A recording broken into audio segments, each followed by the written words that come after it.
Bom dia! Bom dia! Quanto tempo eu não vejo vocês? Sejam todos bem-vindos à nossa aula. Estão me ouvindo direitinho? Meu quadro está aparecendo?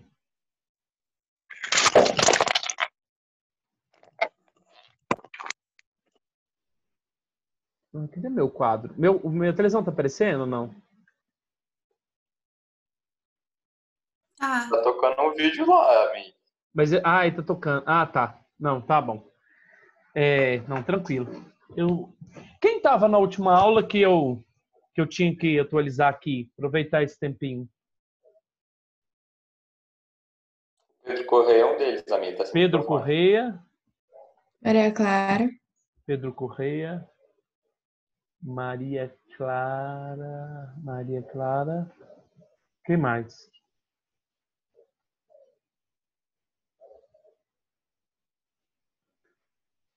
Não, esse de admitir, eu nunca mais. Nossa, se eu soubesse. Eu não sabia que acontecia isso, né? Mas eu tinha gerado. Eu gerei rápido a reunião, assim, não deu para desmarcar desse trem de gerar automaticamente, ter que pedir. Eu acho que eu gerei foi até pelo celular, se eu não me engano.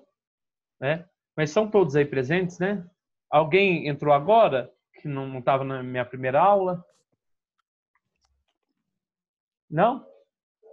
Olha para você ver como que é coincidência, né? Eu já meio que tinha... Eu preparei a minha aula até a Revolução Científica mesmo. Mas hoje é bom que eu já comece a introduzir o novo capítulo, né? Então, para a gente finalizar, então, sobre só essa questão, eu tinha esquecido dessa charge aqui, ó. Para a gente finalizar essa questão Tá aparecendo a minha tela aí? Está o tempo todo aparecendo, conectando tá dando 3 pontinhos aqui. Será que o som dele está saindo? Ou não? O som, acho que não. Mas a imagem vocês conseguem ver? Sim, a imagem sim.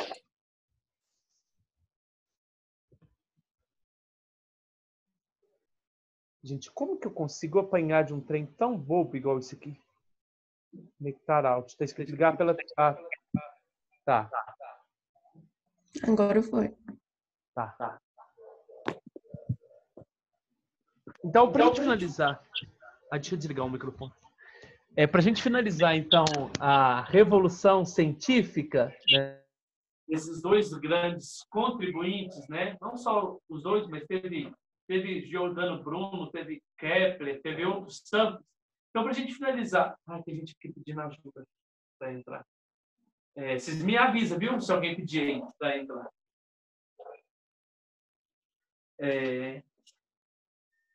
Então, para a gente finalizar, eu gostaria de finalizar com essa chave aí, ó.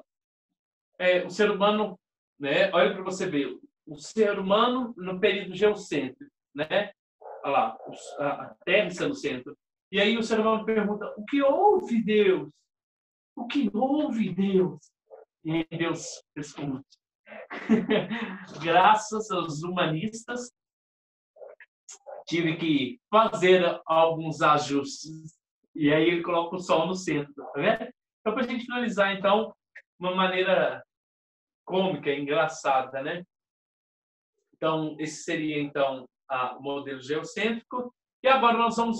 Olha para você ver como Deus é bom. Eu já tinha até encaixado o DK dentro desse conteúdo. Como eu disse para vocês, né, eu preparo a aula do dia, que eu sei que vai dar. Só que nós vamos começar, então, o método cartesiano, né? Um método de Descartes, né?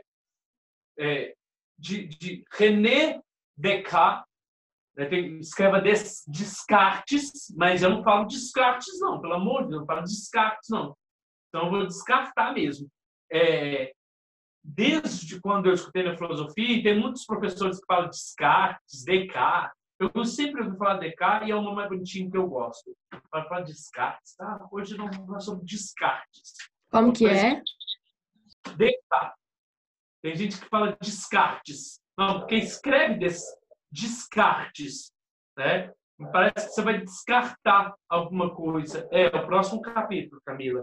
Por favor, página 49, 48, 47, tá? Então, eu vou ler, gente, porque aquilo que eu falei para vocês, eu não estava com ela totalmente aprofundado, mas, né, como eu já dei muita aula sobre o racionalismo, nós vamos agora partir para essa filosofia, a filosofia racionalista, tá? E um dos maiores expoentes da filosofia racionalista, dentro da filosofia antiga, foi quem? Quem foi um dos maiores racionalistas da filosofia antiga?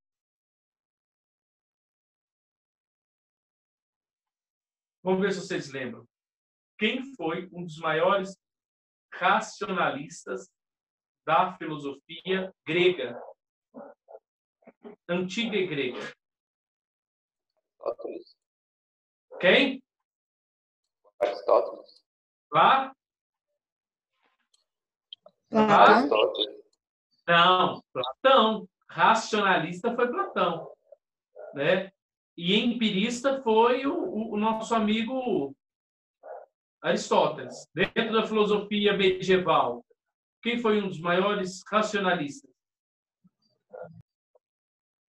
Santo Agostinho. E dentro da filosofia empírica, o próprio Tomás de Aquino. Por isso que a gente fala que Agostinho é Tomás de Aquino, né? A gente pedindo aqui, ó. Agostinho é, desculpa. Agostinho é Platão e Tomás de Aquino é um Agostinho. E Tomás de Aquino é um Aristóteles. Tá. Carlos Eduardo?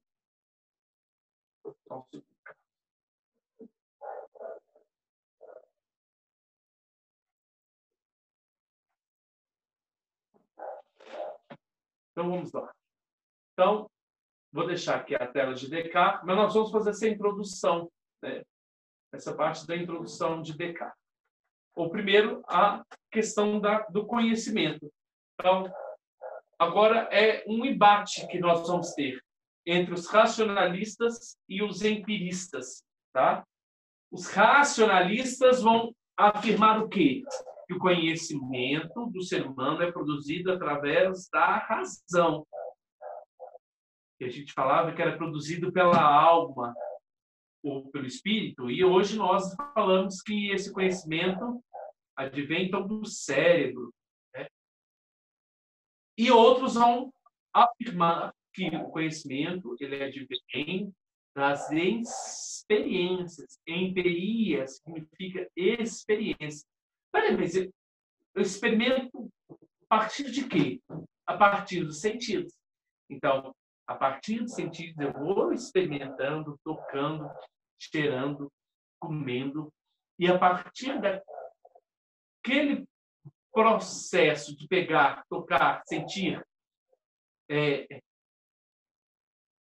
saborizar, não sei te enquadrar o português aqui, correto? Mas a partir do momento que eu utilizo dos 5 meios sensitivos que o ser humano tem, o fato, tato, paladar, vai formando a experiência. E onde vai formando essa experiência?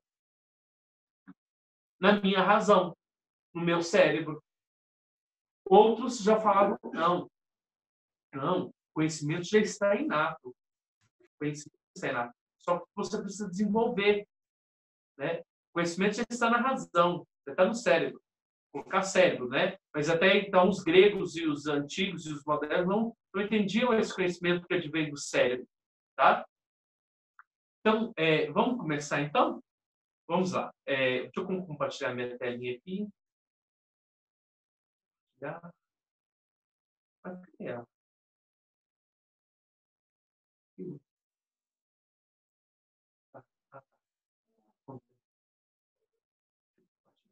Compartilhar. Pronto. Deixa eu dar só uma. Quem poderia ler para mim, por favor? Está projetando aí para vocês? Unidade 5?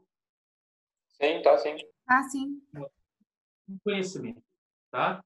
Então, deixa eu ler, depois vocês leem para mim os outros. O período renascentista trouxe à Europa ares de mudança, questionando tradições religiosas e mentalidades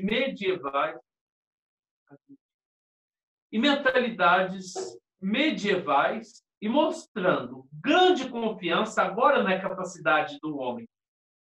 Né? Então, por isso, o antropocentrismo, né? O trazer o homem para o centro. Então, essa transformação se completa na filosofia moderna. Né? É o momento que a luz se reacende. Né? Que luz? A luz do conhecimento do homem. O homem é trazido para o centro. Veremos que ela nasce focada em quem? A filosofia. Ela nasce o quê? Focada em compreender a possibilidade do conhecimento do homem. Como processa esse conhecimento? Quais são as suas fontes? Quais as fontes? Racional, empírica ou as duas? Ou as duas? Como o filósofo Kant vai afirmar. Não, o conhecimento vem das duas. Nós temos tanto juízo empírico, tanto juízo, quando eu falo juízo, isso é processo de conhecimento. Juízo tanto empírico, tanto racional. Justificativas e os limites que alguns filósofos vão colocar no nosso conhecimento. Até onde a gente consegue conhecer, até onde a gente consegue compreender as coisas. Junto com as considerações epistemológicas, aparecem sistemas de mundo completamente diversos dos desenvolvidos até então. Nós já acabamos de falar sobre os sistemas relacionados, então, à nossa cosmologia. Nós falamos de um sistema, que foi totalmente transformado, que é um sistema político, a forma de ver a política, a forma de viver a virtude. Então, quais os tópicos que nós vamos compreender? O que nós sabemos?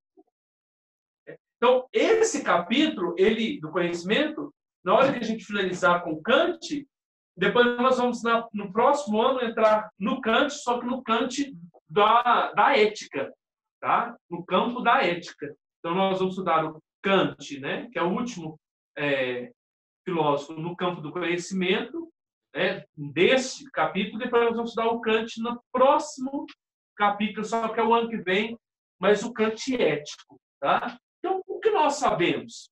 É possível ter certeza de alguns dos nossos conhecimentos? Como sabemos o que sabemos? Como foi produzido esse conhecimento? Ele é inato ou ele não é inato? Há diferentes formas, ou melhor, há diferentes fontes para o nosso conhecimento. Se a ética não existe para estimular as virtudes, que critério ela pode utilizar para decidir uma ação? Ou se uma ação é ou não correta? Aí vou pegar esse último tópico aí de ação, de ética, para o próximo ano, tá? Não para este ano. Tá? Nós vamos, com Kant, adotar um critério. Qual o critério? Uma máxima, um imperativo categórico. Uma máxima. Que máxima é essa? Faça com que a máxima ou o exemplo da sua ação seja um bom exemplo que todos possam seguir. Tá? Vamos preocupar agora com ética? Não. É somente uma exemplificação daquilo que nós vamos estudar. Tá? Nina, o Rafael, as pessoas que leem para mim, por favor, lê para mim capítulo 12, o racionalismo. O famoso expoente, René Descartes. Não, aqui, ó, tá aqui, ó, neste capítulo. Então, neste capítulo, veremos a corrente filosófica denominada racionalismo e seu mais famoso expoente, René Descartes, o pai da filosofia moderna. Seu pensamento influenciou todos os filósofos posteriores, seja por aceitarem-no ou por rejeitarem-no, tanto que não é possível pensar em conceitos como conhecimento, razão, sujeito, alma e Deus, sem chegar a Descartes, um marco incontornável para a história do pensamento. Além disso, estudar as ideias cartesianas torna mais fácil entender o que significa ser um racionalista, uma corrente que inclui vários filósofos como Malebranche e Spinoza. As perguntas... Se eu chegar a pular eles, por que eu estou pulando? Porque talvez não vai dar tempo de estudar, tá? Não se assuste. São filósofos de grande importância na filosofia? Mas é de grande importância para o seu conhecimento? É de grande importância para o Enem? Não. Né? Agora nós faltam 3 aulas, então eu tenho que explicar o Descartes, tenho que explicar o Bacon, né? Tenho que explicar o Locke e ainda tenho que explicar o Kant, né? Tenho que explicar também o David Hume também. Então, nós temos muitos filósofos para pouco tempo, tá? Continua para mim. As perguntas. As perguntas com as quais Descartes e outros filósofos racionalistas se depararam são, em grande parte, de natureza epistemológica, isto é, tem a ver com a possibilidade, as garantias e os limites do conhecimento. Tá. Nessa primeira parte da página 49, eu gostaria que você lesse na sua casa, literalmente onde você está, né? Por quê? Porque é um pouco da história de vida dele, né? O que eu passei os olhos aqui. E aqui, a partir daqui, eu vou fazer a explicação do discurso do método. Né? Então, olha para você ver, esses últimos filósofos que nós estudamos, eles afirmaram um método, uma metodologia, um formato para descobrir as coisas da natureza, o que estão na natureza. Foi? Foi. Olha lá, o Copérnico usou da matemática, o Galileu usou da matemática e também do método experimental. Né? Um método experimental. Que método experimental é esse? O telescópio. E também abstracional, que é a matemática. Então, ele usou a matemática, ele usou o empírico, né, para chegar a uma resposta. Agora, pensa comigo, todos esses filósofos, os filósofos do conhecimento, eles vão tentar dar uma resposta para a ciência. Resumindo, eles vão tentar aplicar um método seguro, forte, eficaz para a ciência. Que ciência é essa? Para a matemática, para a física, para a química, para a geografia, para ciências que já estão se desenvolvendo. Né? Agora, a igreja não consegue controlar mais esse homem, porque esse homem é um ser pensante. Outra coisa, o Descartes, ele é um religioso. Ele é um religioso. E você vai ver que ele vai afirmar a presença e a existência de Deus. Né? Como ele vai afirmar a existência do cosmos. A única coisa que o Rafael, que a Nina, que o Wesley agora não pode contestar, você pode contestar de tudo, Nina. O Rafael, você pode contestar de tudo. O Ana Clara, você pode contestar de tudo. Você pode contestar da religião, você pode contestar até o que o Gui, o que o Juliano está falando, que é física, matemática. Você pode contestar até o que a Fran está ensinando na ciência. Tudo pode ser colocado no funil da dúvida, segundo o nosso amigo Descartes. Sabe a única coisa que você não pode duvidar, Nina? Sabe a única coisa que você não pode duvidar, Rafael? Sabe a única coisa que você não pode duvidar, Gabriel? Sabe qual a única coisa que você não pode duvidar, Mariana e Pedro Alves? Ou Maria Clara? Sabe qual a única coisa que você não pode duvidar? É do seu cógito. O que é o seu cógito? Alguém poderia... alguém conseguiria me responder essa pergunta? Qual a única coisa que eu não posso duvidar? Eu posso duvidar da matemática, da ciência, da química, da biologia. Eu posso duvidar da religião. Eu posso duvidar dessa realidade aqui que eu estou aqui. Né? Será que eu estou presente? Ou será que eu estou dormindo?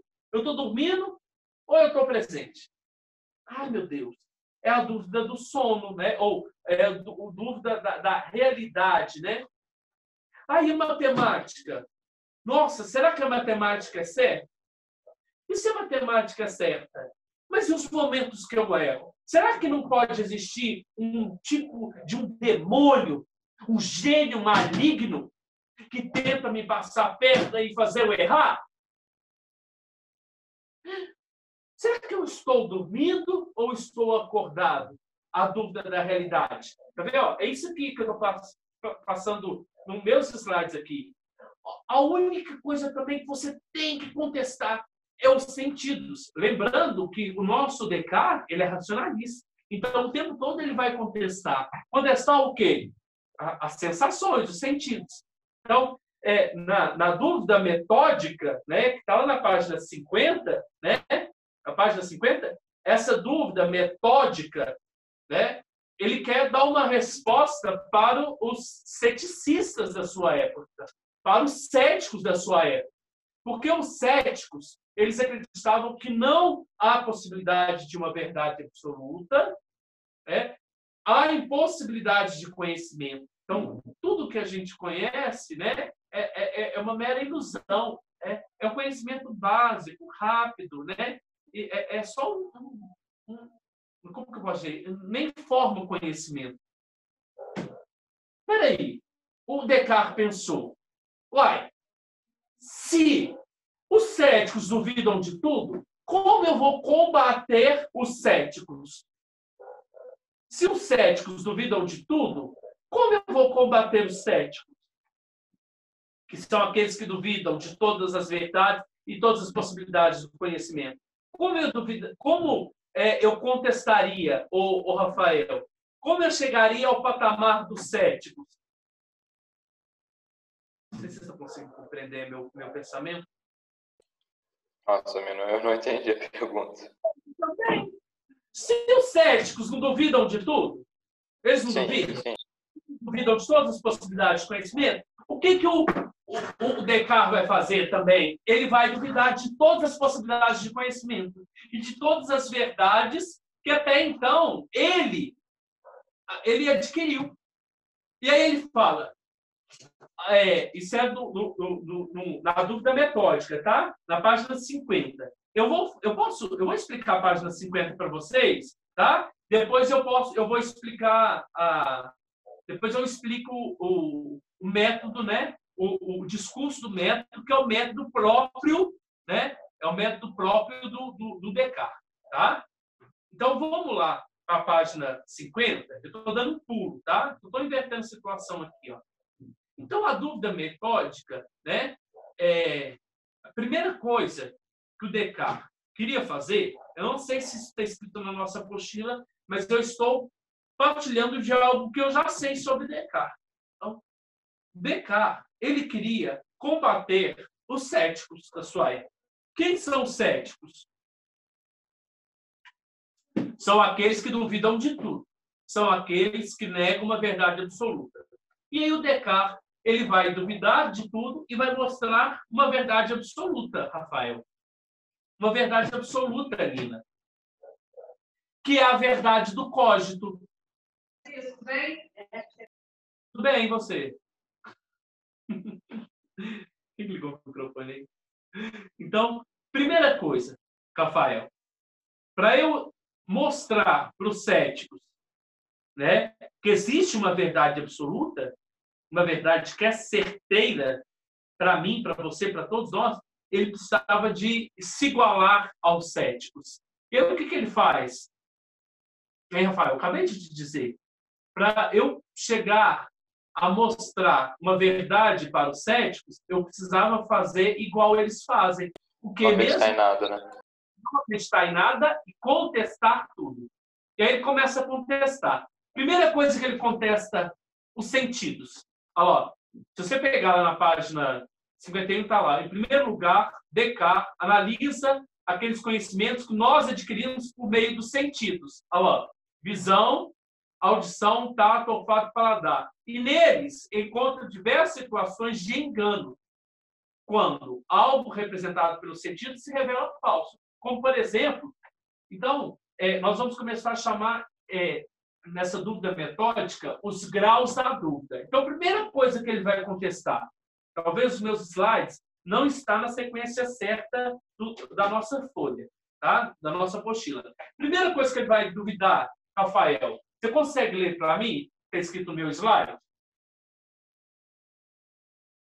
Os graus da dúvida. Primeira dúvida.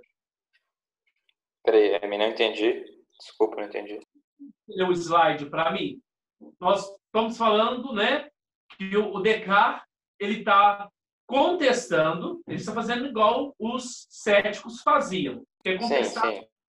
E aí ele vai mostrar para nós alguns graus, né, algumas coisas que a gente deve colocar em dúvida.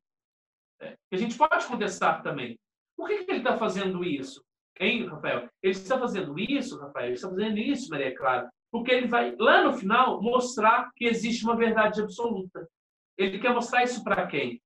Para mim, para você e principalmente para os céticos da sua época. Então, voltando à dúvida metódica, a dúvida como método, né, como uma metodologia que ele usou, por que se chama dúvida metódica? Porque ele pegou a dúvida como uma metodologia para ele. Metodologia para quê? Para ele chegar a uma resposta, para ele chegar a uma verdade absoluta. Então, essa dúvida metódica, ela parte de graus de dúvidas, não? Está entendendo? São graus de dúvida, são categorias de dúvida. Então, a primeira categoria de dúvida, ou o primeiro grau dessa metodologia de dúvida, que eu tenho que duvidar para me chegar a uma verdade, ele vai falar que a primeira dúvida é dos sentidos. Tá? Lê para mim, Rafael. Você consegue ler a dúvida dos sentidos? A dúvida dos sentidos. Como confiar nas verdades que se fundamentam nos sentidos? Como? Gente, como eu vou falar que os meus sentidos me levam à verdade? Sendo que, vamos olhar aqui o desenho. Nós temos uma pessoa saudável, né? A vovozinha está tão saudável, só que ela ama comer mel. Que delícia, né? Só que a vovozinha, de uma hora para outra, ela fica doente. E aí, o mel que ela tanto amava e tomava todos os dias, ela sente uma repulsa. Que nojo! Ai, que trem ruim! Ué, peraí, Rafael. Se era bom, né? Se algo que veio do meu paladar, que me afirmava que era bom, agora é ruim? Se eu olho um prédio daqui, da onde que eu estou, né? Nossa, que prédio pequeno, né? Aqui na minha casa, eu estou olhando a casa do Rafael, né? O Rafael mora aqui atrás da minha casa. Nossa, a casa do Rafael é tão pequena. Né? Quem está dizendo isso? Os meus sentidos. Qual o sentido? A minha visão. Aí eu chego até lá na casa do Rafael e falo, PQT, que tamanho de casa? Peraí. É pequeno ou é grande? O mel é doce, é gostoso ou é ruim? Está entendendo? Então, os sentidos, eles nos levam ao erro. Lê para mim, está escrito na apostila. Não, deixa eu ler. Pensem quando você está gripado e alguém faz uma comida preferida. Porém, ela lhe parece sem gosto, sem graça. Ou, então, quando você está em uma rua escura e vê uma pessoa a uma distância considerável, mas tem dificuldade de distinguir se ela está indo para longe ou vindo até você. Nessas e outras situações, percebemos que os sentidos podem falhar. Está entendendo? Então, os céticos, meus céticos, meus amigos céticos, vamos duvidar, então, do quê? Dos sentidos. Tá? Vamos duvidar dos sentidos. Olha o segundo argumento dele, da dúvida metódica, né? Que seria o argumento do sonho. Tá? É o argumento do sonho. Então, o primeiro argumento, né, que está na página 51, está até em negrita, é o argumento do erro do sentido. Agora, nós vamos para o argumento do sonho. Tá? Lê para mim aí, o Rafael, novamente. Lê para mim o argumento dos sonhos. No slide também. Dúvida das realidades do mundo e de si mesmo. Argumento do sonho. Estou lendo ou estou sonhando que estou lendo? Peraí. Você está na minha aula? Você tem certeza que você está na minha aula? Ou será que você está sonhando? Eu falo isso por mim mesmo. Eu, muitas vezes, acho, estou sonhando e acho que estou dando aula mesmo. A pergunta é, você consegue afirmar se você está dormindo ou você está acordado? Tá? Então, contudo, mesmo que os sentidos nos enganam a respeito das sensações específicas, existe um nível mais básico de percepção que é mais difícil de questionar. Sei que estou aqui, escrevendo este livro que agora você está lendo. Eu sei que estou aqui, dando essa aula que você está assistindo. Sei que eu tenho um corpo e que eu tenho as mãos usadas por mim para dar essa aula. Minha fala, né? Minha boca, minha voz que está aqui sendo usada para dar essa aula. Tá, você está, né? Eu estou aqui. São minhas, né? São a minha voz, é a minha aula, mas, novamente, Descartes encontra motivos para duvidar. Será que nós não poderíamos estar sonhando? Quando sonhamos, muitas vezes temos convicção de que estamos acordados e vivendo na realidade. Então, o que garante que eu, agora, com essa mesma convicção, não esteja dormindo e sonhando que eu estou dando aula? Olha que interessante. Vocês estão entendendo o processo da coisa? Vocês estão conseguindo entender? Eu consigo entender, porque eu, muitas vezes, na hora que estou dormindo, eu estou acreditando que eu estou dando aula de verdade. Então, e aí? E aí, céticos? E aí, céticos? Você está dormindo ou você está acordado? É uma coisa que se deve contestar. Tá? É um segundo argumento. Um terceiro argumento, na sua página 51, ele está falando do argumento da matemática. Ô, Rafael, por favor, lê para mim as dúvidas da matemática. Dúvidas das verdades matemáticas. A matemática é o único conhecimento exato, porque é totalmente racional. Mas e se, às vezes, as verdades matemáticas não passam de mentiras forjadas por um gênio maligno que que engana todas as pessoas ao mesmo tempo? Olha aqui, mostra esses desenhos porque ele retrata uma realidade. Olha, o Gui nos mostrou o Gui, quem mais? O Isildo, né? Falou para o Rafael que está aqui acordado, que está em pé, mas a Nina está aqui na primeira cama dormindo, a Maria Clara está nessa outra cama aqui dormindo, e o Gabriel está na terceira cama. Quer dizer, nem é o Gabriel, é a própria Maria Clara que está sonhando que está dormindo, e até sonhando que está dormindo, ela afirma que 2 mais 2 é igual a 4. Mas e se 2 mais 2 não for a 4? E se tiver um gênio, uma espécie de um demônio que nos atenta e nos leva ao erro? Você tem como afirmar isso? Tem como?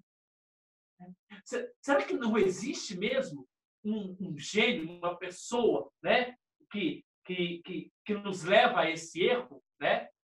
Está acabando minha aula. Eu queria ler a parte a citação. Queria ler a citação, mas não vai dar tempo. Tá? Espera aí, deixa eu ver se vai dar. Presumirei, vai cair. Presumirei, então, que existe não um verdadeiro Deus, que é